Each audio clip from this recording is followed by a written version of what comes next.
Welcome live coming at you in New York City. This is Spirit Matters, your daily Bhakti Center podcast. We are so glad that you are here. My name is Dal Grunga. I'm here with the Chuta Gopi and Kishore. And before we check in and get rolling, we got our quick morning announcements.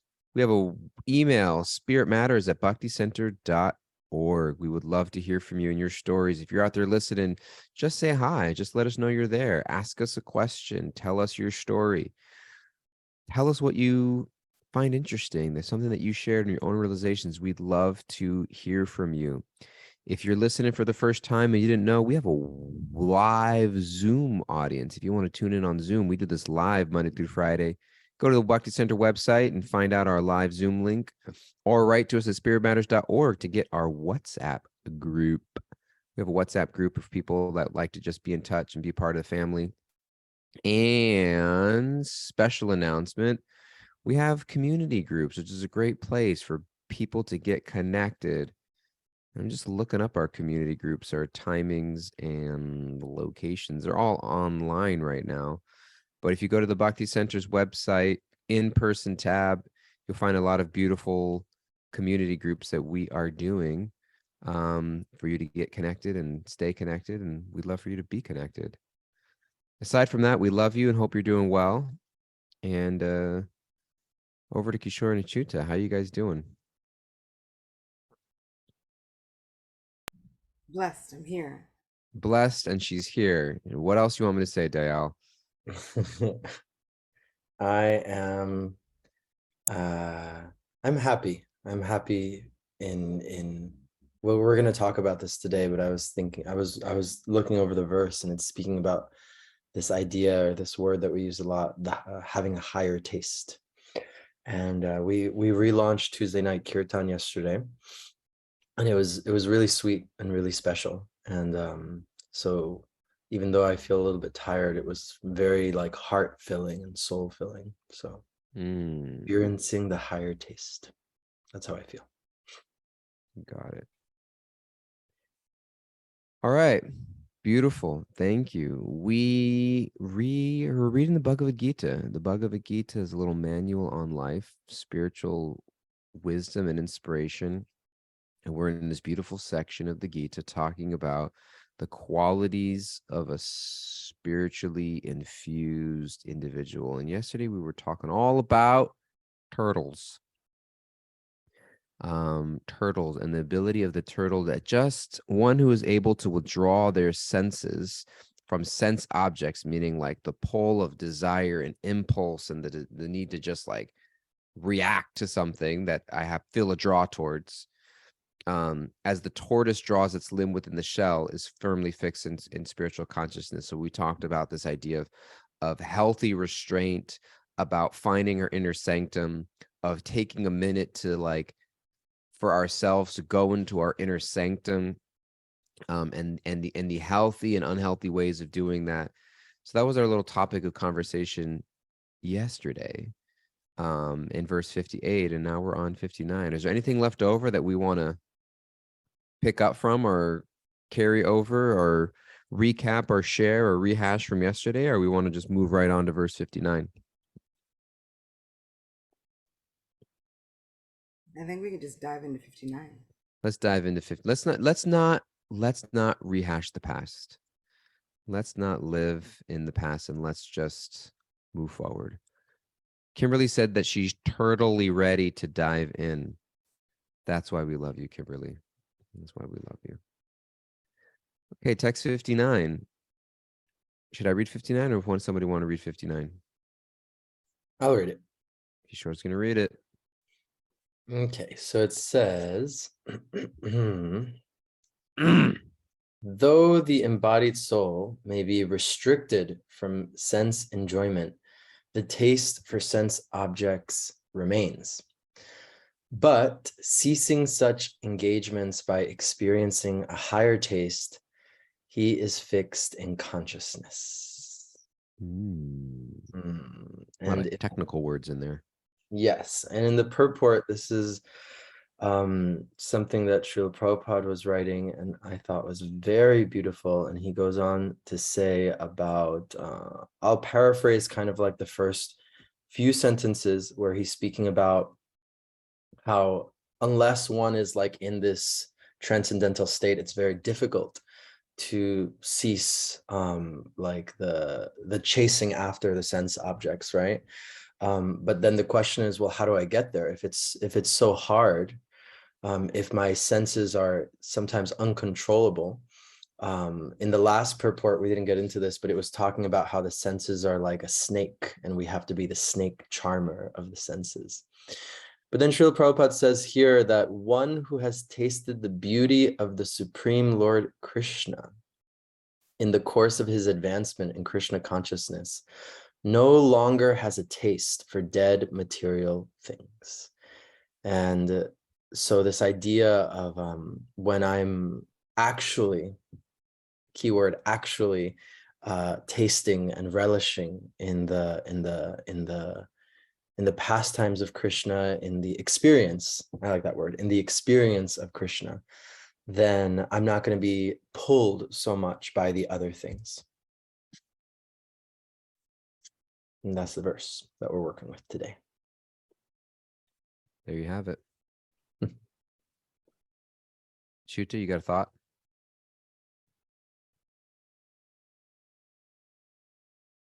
I was just kind of thinking about so many things.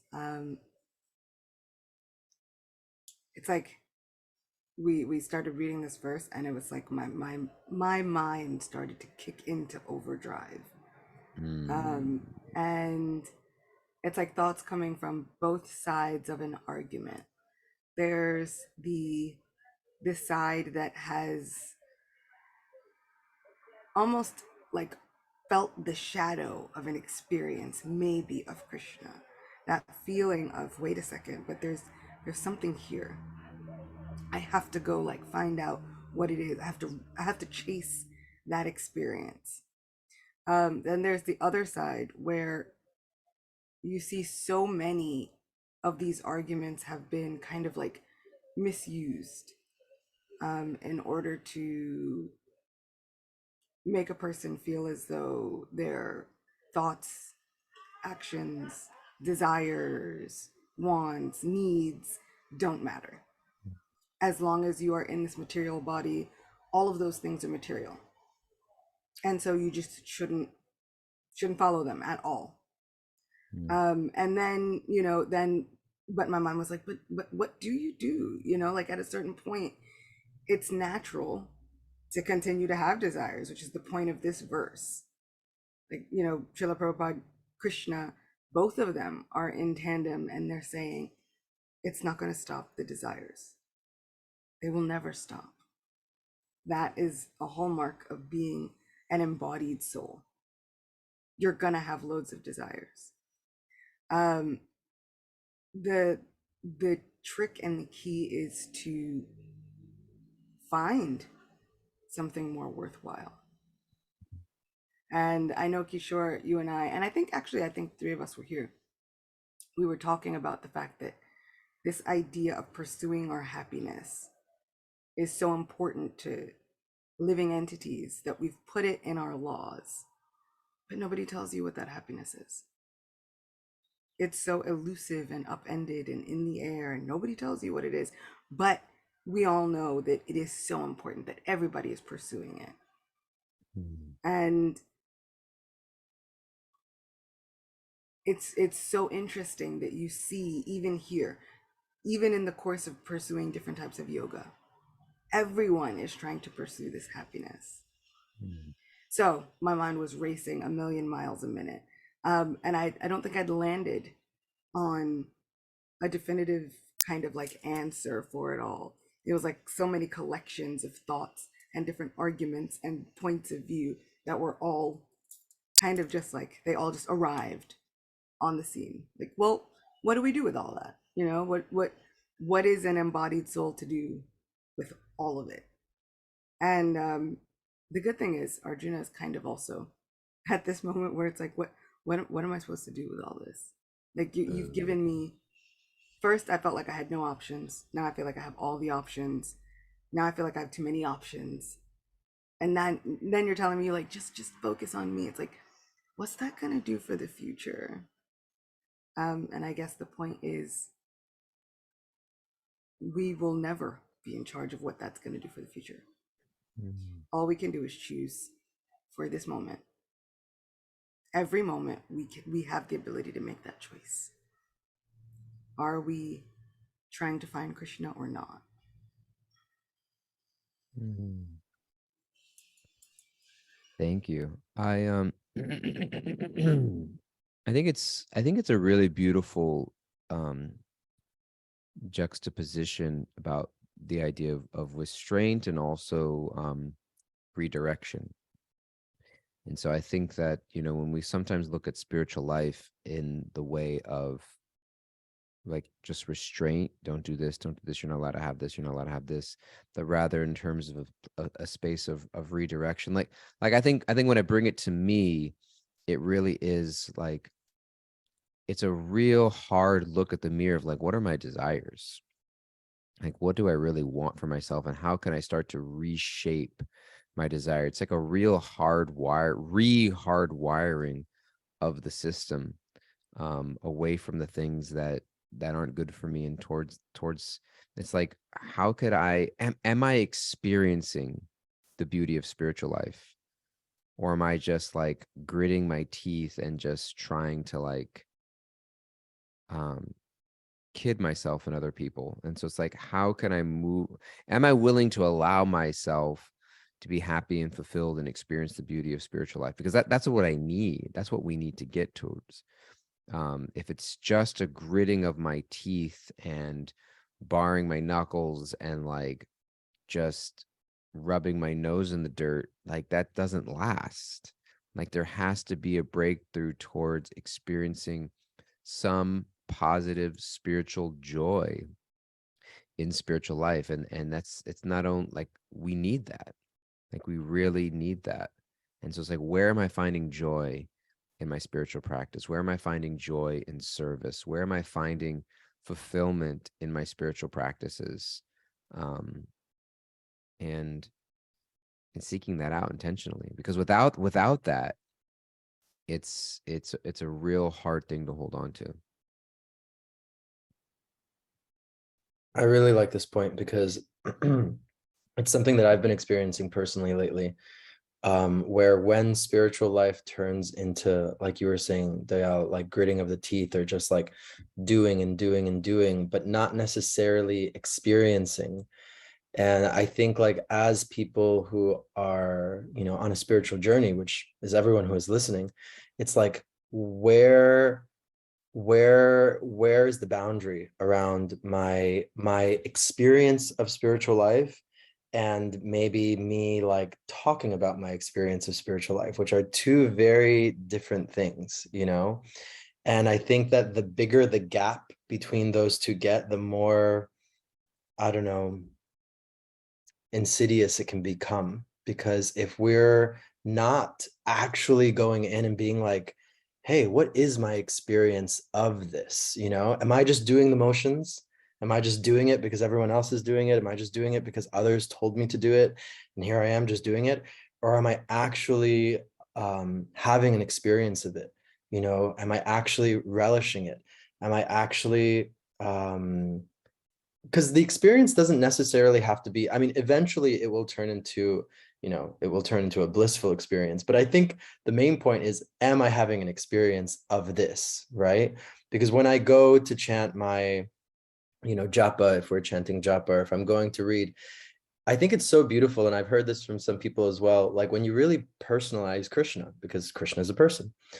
And I've had friends tell me like, yeah, sometimes I really just don't want to chant, and I'll have words with Krishna. I'll just be like, Krishna, like, what's going on today? Like, why aren't you here for me? Like, what's happening? Like, why isn't this working? And so even this like argumentative or kind of just like asking or writing to Krishna, it's all part of the package, as opposed to something theoretical, Bhakti is not a theoretical, well, there's a lot of theory in it, but it's not a theoretical practice. It's for us to dive in. It's for us to really, really experience. I remember like one of the most poignant recent experiences of like, yeah, I'm really experiencing this. I'm really experiencing this is when we were in Jaipur, and I got so mad. I was so mad. I was so mad that we were not going to see Gopinath. I was like completely destitute. I was just like, I don't want to talk to anyone. I'm done. I was like walking around the temple like this. And then it was just like this magical moment, you know, where it was like, I had no idea that that was going to happen, you know, and it felt so beautiful to kind of be like whisked away by Krishna, you know. It was like, oh, wow, like this is something mysterious and something really, really you know, unexplainable by me. And it was just like this wow moment, you know. So I think when we are able to, and I think we spoke about this maybe a week ago or 2 weeks ago, but like just stepping into the mystery, you know, stepping into the mystery that is Krishna consciousness is much more relishable in a sense than like I have to do all the things and I have to show up and you know. It can turn sometimes into a rote situation, which can become dry. It's a path for mystics, really. And that's what I've always loved about Krishna consciousness. And I felt proud of myself that even throughout my hardest times in this particular trip to India, there were some really, really rough times when I was just really upset. My mind was disturbed, but I still kept trying to show up for my japa. And that to me was an improvement in my own self, because I've spent so much time journaling about it and writing about it and really examining how much of a brat am I. You know, it's like, Krishna, I've given you these 2 hours of my day, and now if you don't set everything exactly the way that I want it, I'm revoking that time that I'm spending thinking of you, when that time was never, it was for my own benefit the entire time. But somehow I think that I'm going to revoke that. I'm going to revoke the little pittance of love that I've given to Krishna if Krishna doesn't meet all of my demands.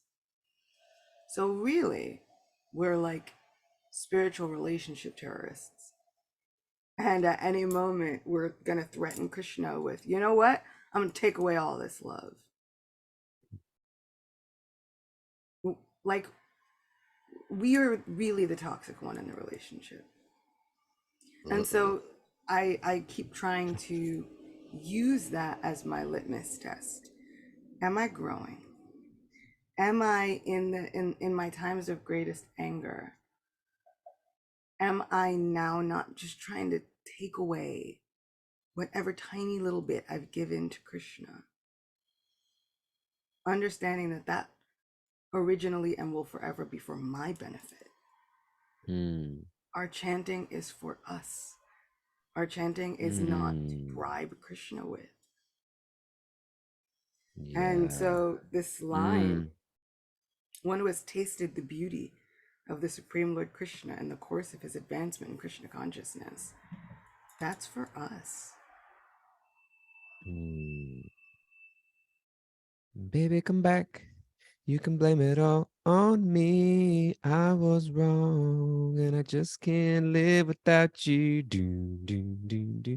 That's I'm gonna sing that before I check my job in the morning. It's all my fault, Krishna. So I'm the toxic one in this relationship. But actually, no, seriously, like, you know, all jokes aside, really, like, do it. I wasn't joking. I don't know what you guys were Do it. doing. Totally do it. Because, What? you know, I have really taken to thinking about it. Like, did I actually, have I spent time with Krishna today? Was I present? Was I there? Did I do it right? I love the reminder that this is for us. This is for us. That at the end of the day, all of us are very self-interested. The idea of spirituality is that we have a greater understanding of self, of what our self is and what is of our greatest interest. And the reality is that just like an addiction, you have a taste for something that's not good for you. You have a taste for something that ultimately is your detriment. And you're trying to you're not just trying to withhold from indulging in something, you're trying to rewire your system that you're no longer even drawn to it because it's taking you down.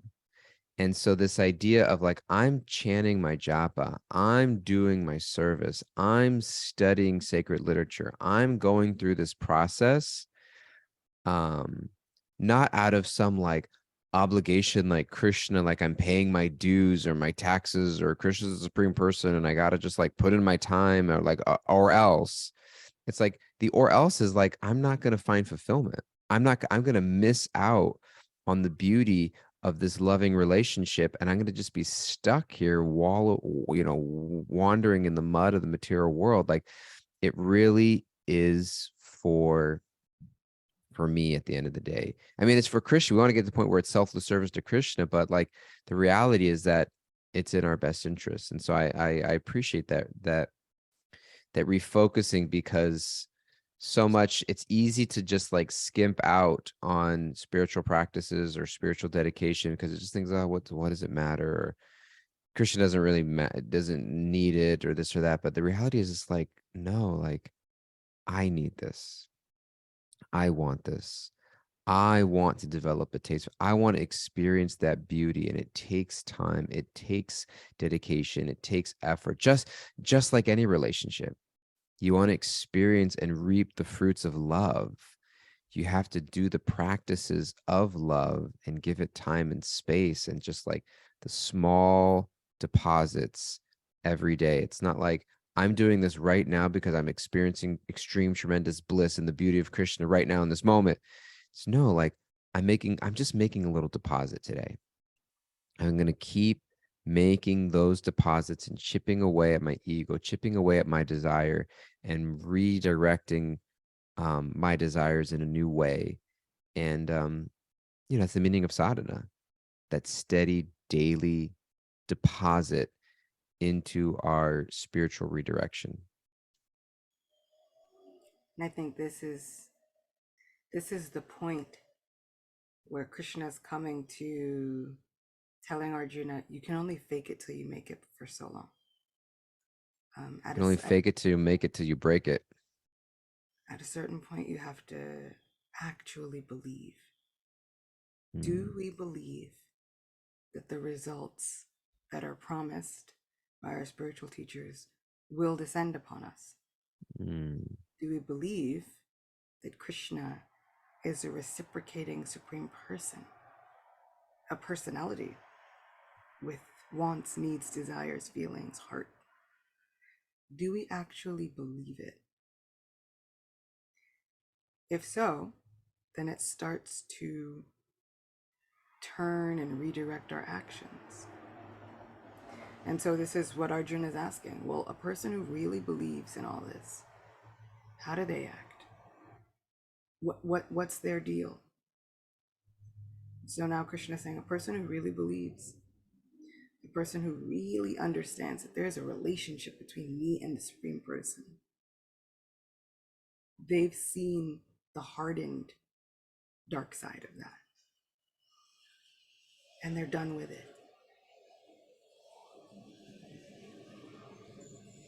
Whatever she just said, put that in the spreadsheet. Put that in the quote sheet. Put it. That I was just closing my eyes, and just because it's especially, like some of us have been doing this for a long time. Chuta, you've been doing this since the womb. Kishore, you've been around the block, you've traveled around the world, you met devotees in India years ago, you've multidisciplined in a lot of areas of service.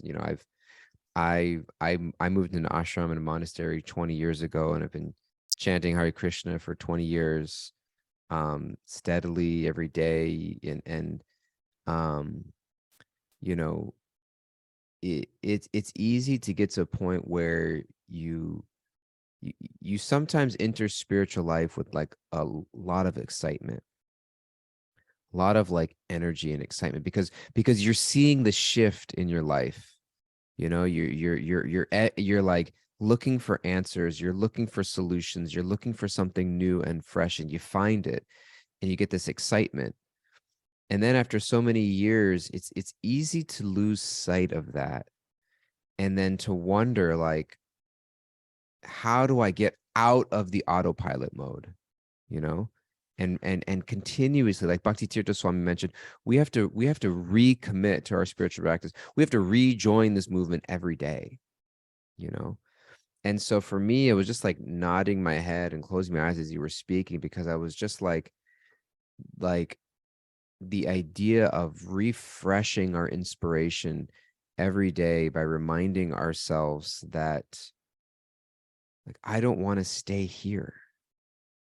I don't want to stay where I am.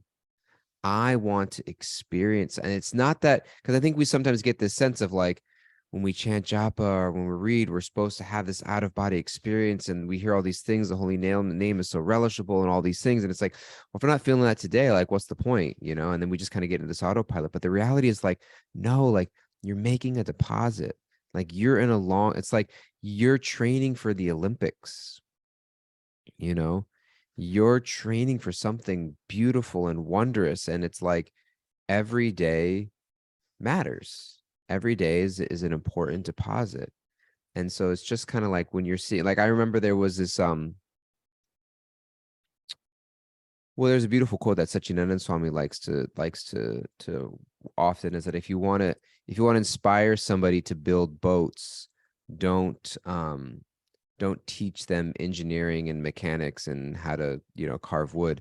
Just instill within them a longing for the sea.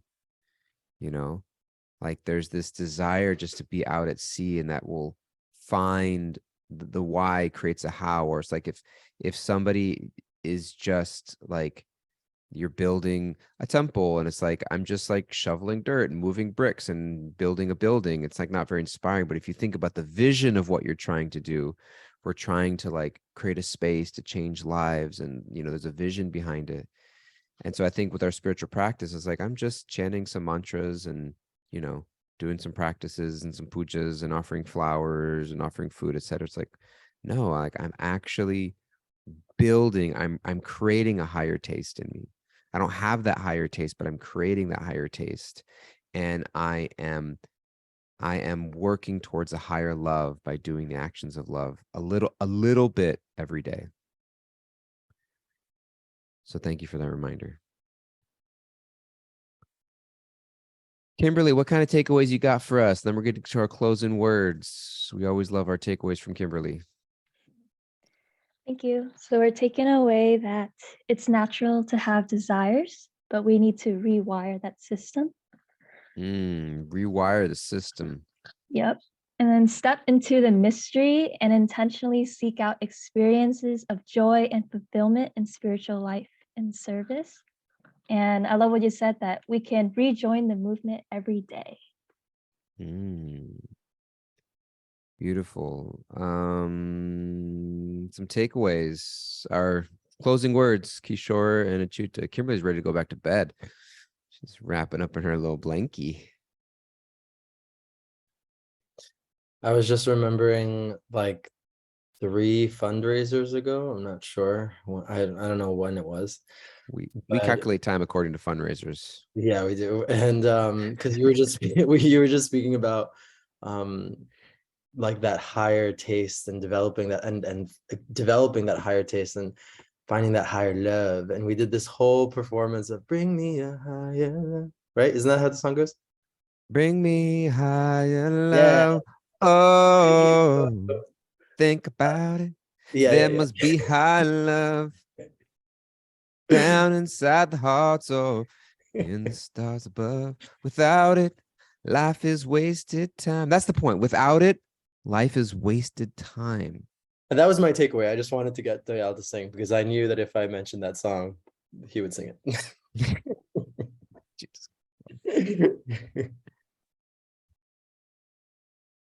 That was it. That's your takeaway. You wanted me to That was say? my takeaway. Higher Got love. it. Higher love. Shoot, a closing word. I want to act like I believe in Krishna. Act like you believe in Krishna. Also, to answer Pasha's question, I've been calling him Maroon 108 for like 6 months now. He is Adam Levine's illegitimate cousin.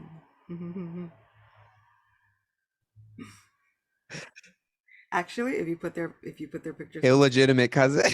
if you put their pictures together, you will never see it the same. I see it. You see? I like that I'm the illegitimate cousin. He wishes. Adam Levine wishes he could be this Krishna conscious, okay? He got his one little Sanskrit tattoo. It's fine. But he wishes. Oh, Krishna Govinda. For the longest time, people call me the Eddie Vedder of Kirtan. Like multiple random people who don't know me will say the same thing.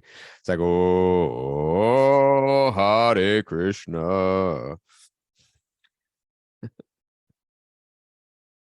Okay, well, I love how both of your takeaways are musical innuendos towards me. Thank you, Hare Krishna, Higher Love, and Maroon 108. I love Achuta's takeaway, act like I believe in Krishna, and my daily deposits matter. My daily deposits matter. And so I'm going to take that with me.